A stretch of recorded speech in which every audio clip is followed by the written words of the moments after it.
नमस्कार, आप देख रहे हैं जवाब देना पड़ेगा और आपके साथ मैं हूं पूजा यादव। वक्फ संशोधन कानून 2025 जिसकी संवैधानिकता की वैधता को चुनौती देने वाली याचिकाओं पर आज एक बार फिर से सुप्रीम कोर्ट में सुनवाई हो रही है। आज की सुनवाई में केंद्र सरकार अपना पक्ष रख रही है और केंद्र की तरफ से सॉलिसिटर जनरल तुषार मेहता ने कहा कि यह ऐसा मामला नहीं जहां मंत्रालय ने एक बिल बनाया और बगैर सोचे समझे वोटिंग कर दी। तुषार मेहता ने कहा कि जेपीसी की 96 बैठकें हुई और हमें 97 लाख लोगों से सुझाव मिले, जिस पर बहुत समझकर काम किया गया और किसी ने यह नहीं कहा कि संसद को एक कानून बनाने का अधिकार नहीं था। दोनों पक्षों की अपनी अपनी दलीलें हैं। अब हम इस मामले पर अपने मेहमानों से आगे चर्चा करने वाले, लेकिन इस बीच सबसे इंपॉर्टेंट बात, कल जो सुप्रीम कोर्ट में जब चर्चा हो रही थी, जब दलीलें पेश की जा रही थी, आप कपिल सिब्बल लगातार वहां पर दलीलें पेश कर रहे थे, उस दौरान में सुप्रीम कोर्ट ने 2-3 ऐसे बातें कही जिसमें स्पष्ट तौर पर कई संदेश भी थे। हालांकि सुप्रीम कोर्ट के फैसले के बाद तय होगा कि कोर्ट का रुख क्या रहता है, लेकिन इस बीच सबसे पहले आपको बताते हैं कि अब तक क्या क्या हुआ। तो 5 मई 2025 को सुनवाई हुई। इस मामले की सुनवाई जस्टिस गवाई की बेंच करेगी। सुप्रीम कोर्ट की टिप्पणी, सीजेआई संजीव खन्ना ने कहा, मैं अंतिम चरण में कोई निर्णय नहीं रखना चाहता। इस मामले की सुनवाई जस्टिस गवाई की बेंच करेगी। आइए चर्चा की शुरुआत करते हैं। अशोक यादव प्रवक्ता एसपी हमारे साथ में, समाजवादी पार्टी यानी हाजी नाजिम खान मुस्लिम स्कॉलर हैं, हर्ष दहिया एडवोकेट सुप्रीम कोर्ट। सभी का एक बार स्वागत। और हर्ष दहिया जी, आपके साथ शुरुआत करते हुए, क्योंकि सुप्रीम कोर्ट की जो कल टिप्पणी थी, अभी हालांकि फैसला नहीं आया, मामला अभी लगातार विचाराधीन है, सुनवाई जारी है, लेकिन सुप्रीम कोर्ट की यह टिप्पणी आना कि अगर कोई भी बिल पास होता है तो उसकी संवैधानिकता पर सवाल नहीं उठाए जा सकते। दूसरा, अगर उसको आप चैलेंज करें तो बड़े तथ्य आपके पास मजबूत होने चाहिए। आप इसे किस तरह देखते हैं? पूजा जी, कल जब ये सुनवाई सुप्रीम कोर्ट में, तो मैं कोर्ट नंबर 1 में मौजूद था और जब कपिल सिब्बल जी इस पे आर्ग्यू कर रहे थे, तो कुछ जो उनकी आर्ग्यूमेंट्स थी मैं वहां पे सुन रहा था। एक बड़ी हास्यास्पद बात उन्होंने कही थी कि भाई, अगर आपने वक्फ की कोई भी प्रॉपर्टी अल्लाह को एंडाउ कर दी तो वो परमानेंट हो गई, उसको कभी भी ट्रांसफर नहीं किया जा सकता। तो मतलब आप ये देखिए, उसमें कोई कॉन्स्टिट्यूशनैलिटी की बात नहीं, कोई भी प्रैक्टिकलिटी की बात नहीं, वो बड़ा फेथ रिलेटेड उसमें उन्होंने बात करी।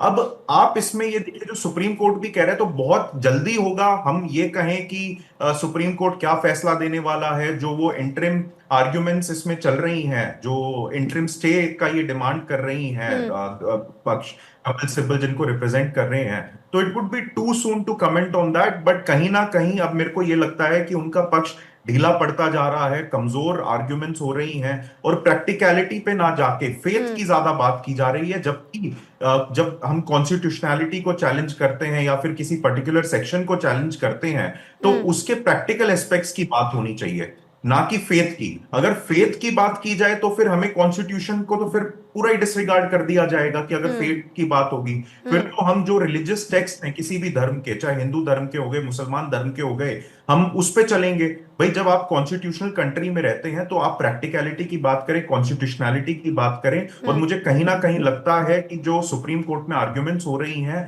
अब वो उससे विपरीत जाके फेथ की ज्यादा बात की जा रही है। इसका क्या जवाब है हाजी नाजिम जी?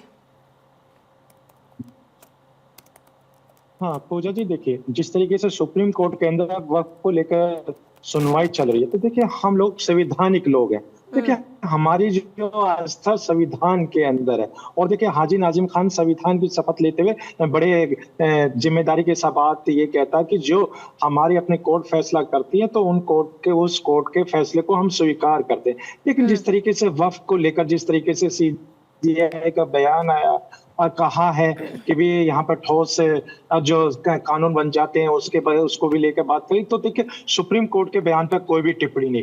लेकिन मैं ये कहना चाहता हूँ कि देखिए, जब भी संसद से कानून बन के आते हैं, चाहे 3 कानून हो, जब 3 कानून बने थे तो किस तरीके से किसान जमीन पे आए थे, सड़कों पे आए थे, तो सरकार को वो कानून वापसी लेने पड़े।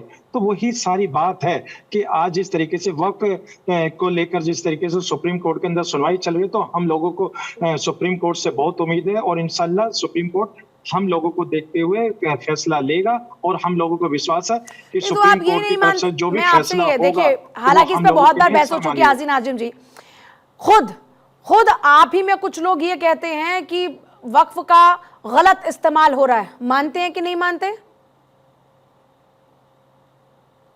पूजा जी देखिए, वक्फ का अगर गलत इस्तेमाल होता है तो देखिए मौजूदा सरकार को, जो वक्फ उन सरकार के अधीन आती है, तो उनका जांच करने का उनका विषय है, वो जांच कर सकते हैं।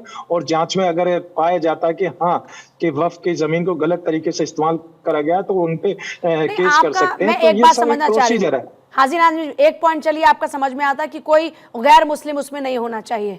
इसके अलावा अगर जिला कलेक्टर का इन्वॉल्वमेंट होता है, अगर ट्रिब्यूनल की बजाय ये मामला कोर्ट में चैलेंज किया जा सकता है, तो ये जो पॉइंट्स है इस पर किस बात का एतराज है? मतलब एक पॉइंट पर समझ में आता है कि यहाँ पर हो सकता है कि आपत्तियों की कोई दूसरा धर्म का इसमें क्यों प्रवेश करे, लेकिन इसके अलावा बाकी चीजें। हाँ पूजा जी देखिए, जब यहाँ दूसरे धर्म की बात आती है तो मैं देखिए बड़ी जिम्मेदारी के साथ कहता हूँ, मेरा मुल्क संविधान से चलता है। और मेरे मुल्क की खूबसूरती है कि यहाँ पर हर धर्म जाति का, हर भाषा का यहाँ भारत के अंदर रहता है। तो और भारत जो चलता है संविधान से चलता है, ये मेरे मुल्क की खूबसूरती है। तो संसद और को भी तो ताकत इस संविधान ही खूबसूरती देता को है ना। बनाने की हम सभी लोगों की नैतिक जिम्मेदारी है। पर संसद को सुन ताकत लीजिए, तो संविधान ही अब देता है ना। हाजी नाज़िम जी, रत्नाकर जी भी जुड़ गए हमारे साथ में, नेता बीजेपी। हाँ, पूरी बात होने दीजिए पूजा जी। देखिए, जब यहाँ पर अगर कोई गैर मुस्लिम की बात आती है वक्फ के अंदर, तो हम ये कहते हैं कि जितने भी ट्रस्ट बने हुए उनके अंदर भी मुसलमान को भी वहाँ पर प्रभारी अध्यक्ष कुछ तो बनाया जाए, ताकि देश के अंदर सबका साथ सबका विकास वाली बात जो बराबर होनी चाहिए। लेकिन यहाँ पर सबका साथ सबका विकास की बात तो हो नहीं रही। यहाँ पर सिर्फ और सिर्फ जो मुस्लिम समाज के जो वक्फ के द्वारा जो जमीन है, उन जमीनों के ऊपर गैर मुस्लिम भाइयों को लाया जाता है और कहा जाता है कि हाँ, इसमें अगर ये आ जाते हैं कोई दिक्कत नहीं। पूजा जी, हम लोग तो कहते हैं कि अगर कोई भी ट्रस्ट है उसमें भी तो मुस्लिम समाज का सहयोग होना चाहिए। देश तो सभी का है, चाहे हिंदू हो या मुस्लिम, देश तो सभी का। लेकिन यहाँ मुसलमानों की जो वक्फ की जमीन है, यहाँ तो एंट्री होती है, लेकिन जहाँ हिंदू भाइयों का ट्रस्ट है वहां पर मुसलमानों को बिल्कुल बाईपास कर दिया जाता है, मुसलमानों को हटा दिया जाता है। तो ये देश के अंदर नहीं होना चाहिए। अब देश तो सभी का पूजा जी। आपको ये लग रहा जितना है कि आपका है पूजा जी, आप उतना ये कह रहे हैं कि राजी देश का नाजी मुसलमान असुरक्षित महसूस कर रहा है, आपको लग रहा है कि आपके हकों पर डाका पड़ रहा है, यही कह रहे हैं ना आप? यही कह रहे हैं पूजा आप? जी, अब देखिए, इसका जवाब रत्नाकर जी पूजा देंगे। जी और देखिए। रत्नाकर जी, एक सेकंड हाजी नाजिम जी, रत्नाकर जी आपके इन तमाम सवालों का जवाब देंगे, लेकिन अशोक यादव जी हमारे साथ काफी देर से इंतजार करें, एक बार उनको जरा शामिल कर लेते हैं।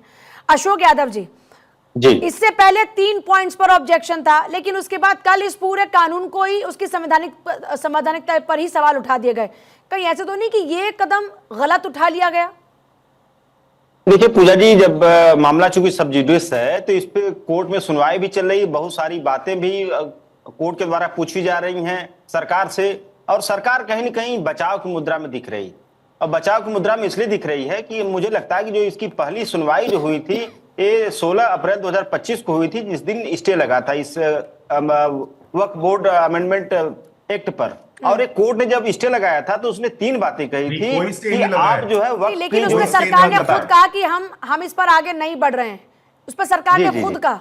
तो ये करेक्शन तो सरकार, देखिए पूजा जी, सरकार बैकफुट पर है इस मामले में, क्योंकि सरकार की नीयत ही कुछ और है। आप देखिए, जब 3 फार्म्स लॉ लाए गए थे इस देश में, तो क्या बताए गए थे कि इससे किसान का भविष्य सुनहरा होगा। लेकिन उसके पीछे जो सरकार की मंशा थी, जो नियति थी, वो ये थी कि किसान की जमीनों को छीन करके उद्योगपतियों को देने का। यही मंशा वक्फ बोर्ड के अमेंडमेंट एक्ट को लेकर के है कि वक्फ की जो कीमती जमीनों को छीन करके अपने उद्योगपतियों मित्रों को देना औने पौने दामों में। जिस तरह से तमाम PSUs को दिया जा रहा है, जिस तरह से तमाम हमारे जो देश की संपत्तियों को बेचा जा रहा है। आप जो बात अशोक यादव जी कह रहे हैं, जरा इसको बताइए। जो लोग अपने दावे कर रहे हैं, उन लोगों के दावे पर जिला कलेक्टर यह चेक करेगा कि यह जमीन क्या वाकई उनकी है, या इसको सिर्फ वक्फ यूजर क्लेम करके अपने कब्जे में ले लिया गया। तो डिस्ट्रिक्ट कलेक्टर यह तय करेगा कि जमीन आखिरकार है किसकी। तो इसमें सरकार का रोल कहां पर आ गया औने पौने दाम में देने का? जरा थोड़ा इसको एलेबरेट कीजिए। पूजा जी देखिए, कोर्ट के सुनवाई के दौरान ये बात भी उठी थी डिस्ट्रिक्ट कलेक्टर को लेकर के। डिस्ट्रिक्ट कलेक्टर कोई जज नहीं हो सकता। डिस्ट्रिक्ट कलेक्टर एक जो है एडमिनिस्ट्रेशन की एक यूनिट होती है। अगर सरकार जो चाहेगी, क्या डिस्ट्रिक्ट कलेक्टर की हिम्मत है कि वो सरकार के मंशा के खिलाफ जाकर के कोई बात कर देगा? क्योंकि वो सरकार का पार्ट है डिस्ट्रिक्ट कलेक्टर। डिस्ट्रिक्ट कलेक्टर को अगर सरकार जज बना देगी, तो आप ये कहते हैं कि सरकार मनमानी करती है? आप ये कह रहे हैं कि सरकार करती है, तो फिर आपकी सरकार पर भी ये बात आती है सर? फिर इसका मतलब तो ये हुआ कि आपकी सरकार में भी अधिकारी सिर्फ आपके इशारों पर चलते रहे। तो आपकी सरकार में फिर जो जमीन वक्फ की हो गई, इसका मतलब फिर वो आपके इशारों पर हुई, ये माना जाए इसको? अगर यही पैमाना है तो फिर वो पैमाना आप पर भी एप्लीकेबल होता है ना सर? पूजा जी देखिए, लैंड का नेचर डिसाइड करने का, वो भी वक्फ लैंड का, ये डिस्ट्रिक्ट कलेक्टर नहीं कर सकता इसको। इसको जज की जिम्मेदारी होती है। डिस्ट्रिक्ट कलेक्टर सरकार का आदमी है, सरकार एक बहुत ही जिसको इजी सा चाहेगी, जो क्वेश्चन चाहेगी वो पूछती हूँ करवाएगी सर, उससे। अशोक यादव जी, एक बहुत ही इजी सा क्वेश्चन पूछती हूँ। कल को आपकी जमीन पर ही मान लीजिए कि वक्फ का दावा हो जाए, वक्फ बाय यूजर वाला जो क्लेम है, और उसके बाद अब आप किसके पास जाएंगे बताइए? दान कर देंगे, अल्लाह के नाम पर दे देंगे आप, या फिर आप किसके पास जाएंगे? डिस्ट्रिक्ट कलेक्टर के पास जाएंगे, सरकार के पास जाएंगे, कोर्ट के पास जाएंगे, किसके पास जाएंगे आप? देखिए, उसमें क्लियर कट नियम है, ट्रिब्यूनल के फैसले का भी समीक्षा होती है कोर्ट में। ये तो फेक जो नैरेटिव फैलाया जा मेरा रहा ये सवाल नहीं है सर, ये डिप्लोमेटिक जवाब हुआ। सबसे पहले आप किसके पास जाएंगे अशोक यादव जी? सबसे पहले आप किसके पास जाएंगे? कंप्लेंट किसके पास करेंगे कि आपकी जमीन पर कब्जा हो गया?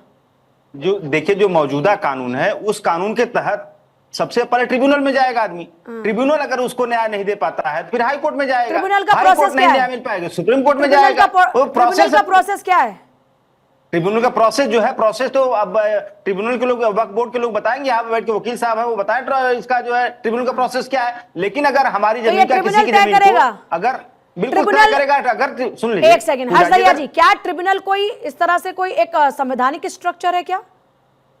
हर्ष दहिया जी, फिर मैं रत्नाकर जी आपके पास आ रहा हूं, आपके लिए बहुत सारे सवाल है। सारे डिबेट्स में यही कहता रहा हूं कि ये जो वक्फ ट्रिब्यूनल है और जो इसको इतनी सारी पावर दे रखी है, वही सबसे बड़ा अनकॉन्स्टिट्यूशनल क्या कहते हैं स्ट्रक्चर है इस देश में। आप किस तरीके से कोर्ट्स को बाईपास करके एक ट्रिब्यूनल को इतनी पावर दे सकते हैं? अब आप ये देखिए, जो आपने सवाल पूछा अशोक जी, उसी में फंस गए थे। हमारे बड़े भाई हैं, लेकिन क्या कहते हैं उसका जवाब नहीं दे पाए। क्यों? अगर आपकी जमीन पे ही कल को कब्जा हो गया तो ट्रिब्यूनल ने कह दिया नहीं, ये तो वक्फ की जमीन है, आप सालों साल फिर एरिया घिसते रहिए। ये जो वक्फ बाय यूजर और जो ये ट्रिब्यूनल को इतनी ज्यादा पावर दे रखी है, ये अनकॉन्स्टिट्यूशनल है, इसका जाना बहुत जरूरी है। इनफैक्ट मैं यहां तक कहना चाहूंगा, जो वक्फ अमेंडमेंट 2025 में अमेंडमेंट्स हुए हैं, उससे भी कहीं ज्यादा अमेंडमेंट की जरूरत थी और इनकी पावर और कम करनी चाहिए थी, क्योंकि एक कॉन्स्टिट्यूशनल कंट्री में ऐसी अनकॉन्स्टिट्यूशनल पावर किसी भी ट्रिब्यूनल या किसी भी ऑर्गेनाइजेशन के पास नहीं हो सकती। मैं अशोक जी आपके पास, लेकिन रत्नाकर जी मैं आती हूँ सर, एक बार जरा रत्नाकर जी हैं सत्ता में, इनसे ज्यादा जवाब लेने की जरूरत है ना, क्योंकि आपके सवाल तो सब इनसे ही है ना। तो रत्नाकर जी ये कह रहे हैं कि आपने कृषि कानूनों को भी ऐसे ही बताया था कि किसानों के हित में है और देखिए हम उनके हकों में ये फैसला लेकर आए हैं, लेकिन बाद में आपको अपने ही फैसले पर यू टर्न लेना पड़ा। ये कह रहे हैं ऐसे ही आप वक्फ संशोधन को ये कह रहे हैं कि आप हमारे देश के मुसलमानों के हक में फैसला लेकर आए हैं और इसके लिए आपने लोगों को साथ भी रखा, लेकिन ये कह रहे हैं इसमें भी आपको यू टर्न ना लेना पड़े, क्योंकि इनको नहीं लग रहा कि ये उनके हक की बात है। देखिए पूजा जी, अभी मैं बात सुन रहा था, हमारे समाजवादी पार्टी के प्रवक्ता जो बैठे हैं, हमने यू टर्न नहीं किया। जब हमने धारा 370 हटाई तब ये भी सुप्रीम कोर्ट में गए थे, तभी भी हमने यू टर्न नहीं किया।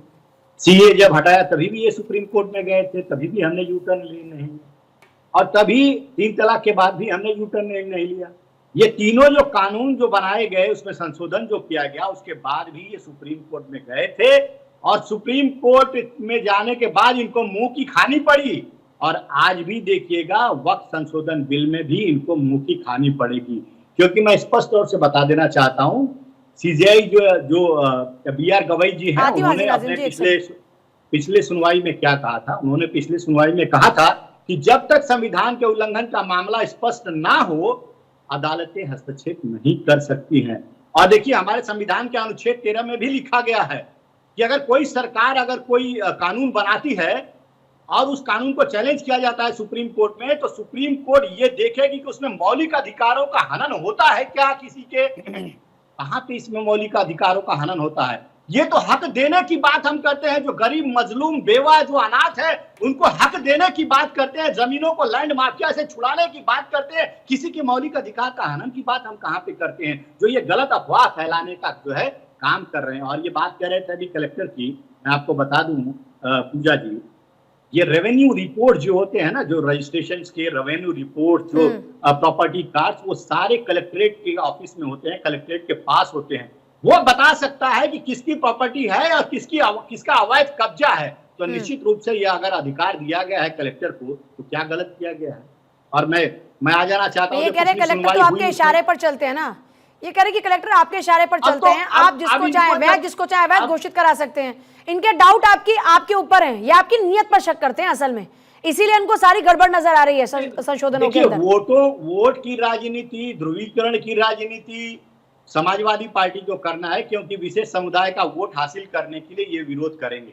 इन्होंने दिल्ली में जाके तो विशेष समुदाय भी तो इस बात पर सहमत है, तभी तो इनको भी मौका मिल रहा है ना कि उस बात पर ये भी आवाज उठाएं और उनके हकों की लड़ाई लड़ रहे हैं, इसलिए वहां पर ये उनके नेता बन जाए।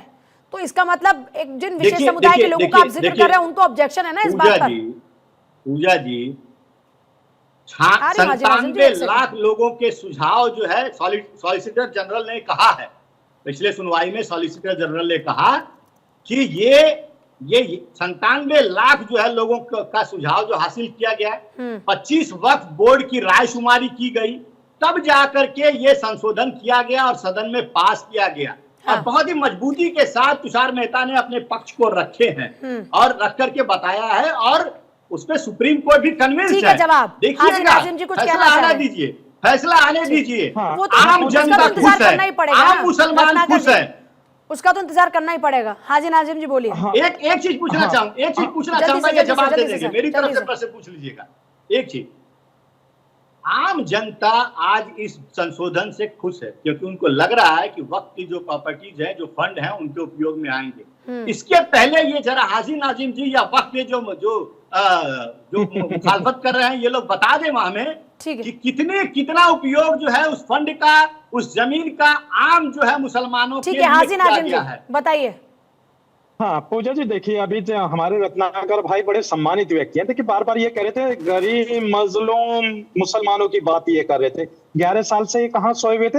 अरे ये बता दीजिए क्या भारत के अंदर गरीब मुसलमान है, क्या मजलूम मुस्लिम ही है, क्या हमारे गरीब हिंदू भाई नहीं है, क्या मजलूम हमारे हिंदू भाई नहीं है? लेकिन यहाँ तो सिर्फ मुसलमान। डेटा दूं मैं हाजी नाजिम जी, सरकार की योजनाओं का लाभ पता है सबसे ज्यादा कौन लेता है?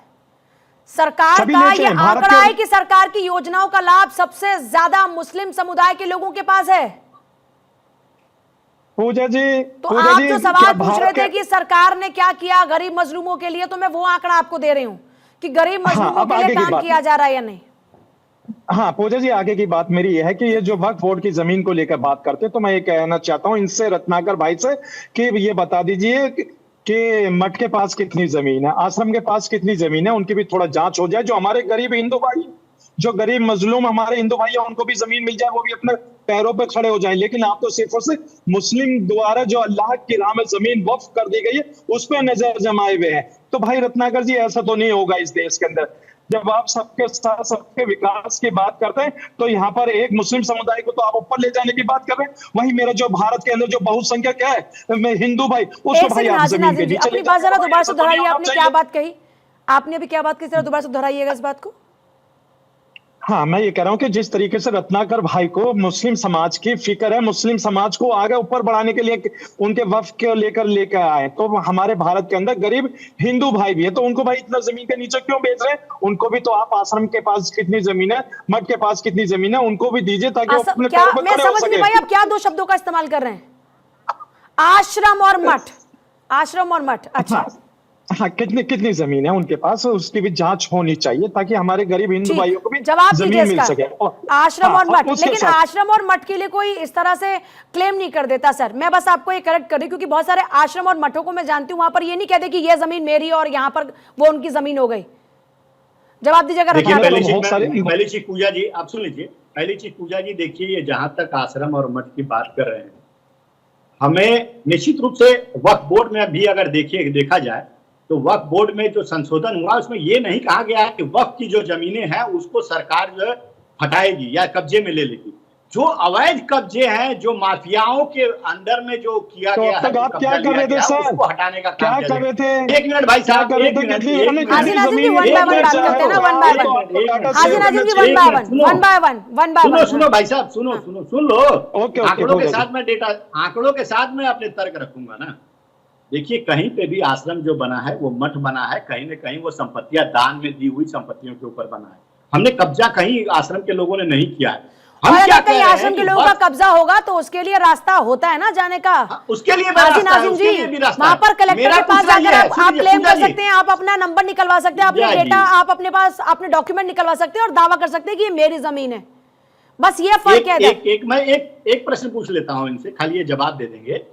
मेरा कहना ये है कि आप कहते हैं कि आपके बाबा दादाओं ने जो है ये वक्त की हुई जमीनें, तो मैं ये पूछना चाहता हूं कि पिछले 13 से 14 साल में ये वक्त की जमीनें दोगुनी कैसे हो गई भाई? जो वक्त की जमीनें 1950 में सिर्फ 52,000 एकड़ थी, आज 9.5 लाख एकड़ कैसे हो गई? तो उनकी पुश्ते किसने भी दे दान सकती किया? है ना, कहां से लाए? ये अगर स्पष्ट रूप दादा से पर दादा दर्शाता ने है। दिया तो उनकी आगे की पुश्ते भी तो दान कर सकती हैं।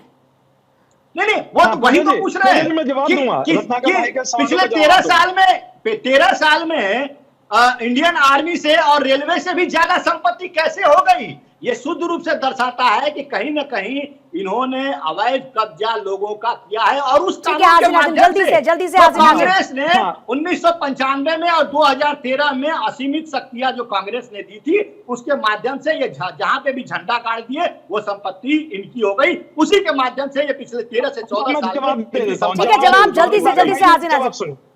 हाँ, रत्नाकर भाई ने कहा कि 13 साल में दोगुनी संपत्ति हो गया। तो भाई 11 साल तो आपके राज्य में वक्फ बोर्ड पनप रहा है, तो इसका मतलब यह है कि आपने कहीं ना कहीं 11 साल में वक्फ की जमीनों पे पूरा माहौल बना दिया। आपको संपत्तियां छोड़नी पड़ेगी, हमारे ही राज्य में आपको संपत्ति छोड़नी पड़ेगी। जो अवैध कब्जे वाली साल तो भाई आपको हो गए, आपको 11 साल हो गए, तो 11 साल कह रहे हमारे ही शासनकाल में आपको अवैध कब्जे वाली संपत्तियां जो है वो छोड़नी पड़ेगी। आपकी वक्त की संपत्तियां आपके पास रहेगी, जो अवैध कब्जे वाली संपत्तियां है वो आपको छोड़नी पड़ेगी।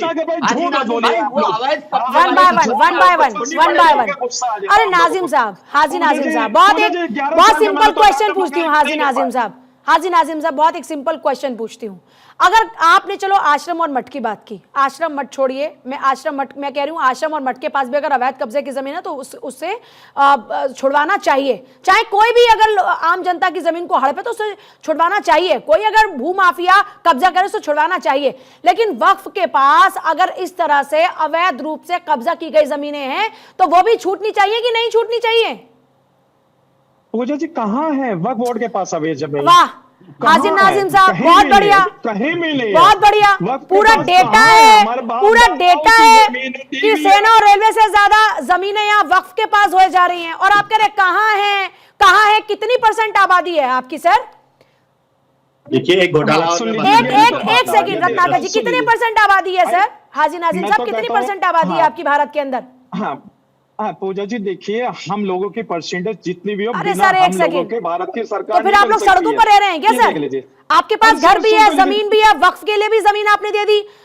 इसका मतलब क्या हुआ सर? जब भारत आजाद हुआ सबसे ज्यादा जमीन आप ही लोगों के पास थी क्या? कि आपकी पुश्तें देते बढ़ाई जा रही है जमीन को घटने की बजाय। हमारे यहाँ तो अगर 10 बीघा किसी के पास है तो 4 बच्चों में बट के वो 4 हिस्सों की हो जाती है, फिर आगे के लिए और कम हो जाती है। तो आपके पास वो कौन सा नुस्खा है कि आप जमीन बढ़ाते जाते हैं और आपकी पुश्तें आगे जमीन ज्यादा देती जाती है वक्फ के लिए? सर ये कौन सी छड़ी है आप लोगों के पास में? हाँ सुन लीजिए, वो छड़ी मैं आपको बता देता हूँ। अयोध्या के अंदर हमारी आर्मी की 13,000 एकड़ जमीन थी, जो किस तरीके से पूंजीपतियों को दे दी गई और किसने दी है, हाजी नाजिम को बताने की जरूरत नहीं है। तो आप गरीब भी हैं, आप कह रहे हैं गरीब भी हैं, और आप ये कह रहे हैं कि आपके साथ दुहात भी हो रही है, यानी आपके साथ भेदभाव भी हो रहा है, आपको दबाव में भी लाया जा रहा है और आप ही उभरे जा रहे हैं, और इसीलिए आप जमीन दान में दिए जा रहे हैं। सर दोनों बात तो पॉसिबल नहीं है ना। हरदयाल जी जल्दी से 30 सेकंड मेरे पास बड़ा प्रेशर आ रहा है टीम से, जल्दी से सर 30 सेकंड्स। पूजा जी, आप ही ने जो बात कही उसी को आगे ले जाना चाहूंगा। एक तरफ हाजी नाजिम जी कहते हैं कि मुसलमान गरीब है और फिर इतनी लैंड कैसे आई। मैं बताता हूं प्रैक्टिकल एग्जांपल से लैंड कैसे आई। हम रेटोरिक में ना जाके प्रैक्टिकल उसकी बात करते हैं। जब तक एंडाउमेंट की बात थी, जब तक वक्फ बोर्ड इतना पावरफुल नहीं था, ना उनके पास इतनी जमीनें थी। जब से ये वक्फ बाय यूजर का कंसेप्ट आया है, जिसको वक्फ ट्रिब्यूनल कहीं पे भी वक्फ बोर्ड कहीं पे भी किसी भी जमीन को वक्फ बाय यूजर अपना क्लेम कर सकता है, तब से ये जमीनें लाखों एकड़ में पहुंची हैं। उससे पहले जब सिर्फ एंडाउमेंट की बात थी, तब वक्फ के पास इतनी जमीनें नहीं थी। माफी चाहूंगी, बहुत शुक्रिया सभी का चर्चा में शामिल होने के लिए। सर माफी चाहूंगी, अब वक्त नहीं आगे। बहुत शुक्रिया सभी का चर्चा में शामिल होने के लिए। अशोक जी को बड़ा कम समय मिला, उसके लिए माफी चाहूंगी। तो देखिए, कुल मिलाकर मामला इस वक्त कोर्ट में सुना जा रहा है। सुप्रीम कोर्ट का जो भी फैसला होगा जाहिर तौर पर वो मानिए, और ऐसे में हर पक्ष अपनी अपनी दलीलें वहां पर रख रहा है। अब इस पर नजर है कि सुप्रीम कोर्ट का रुख क्या रहता है।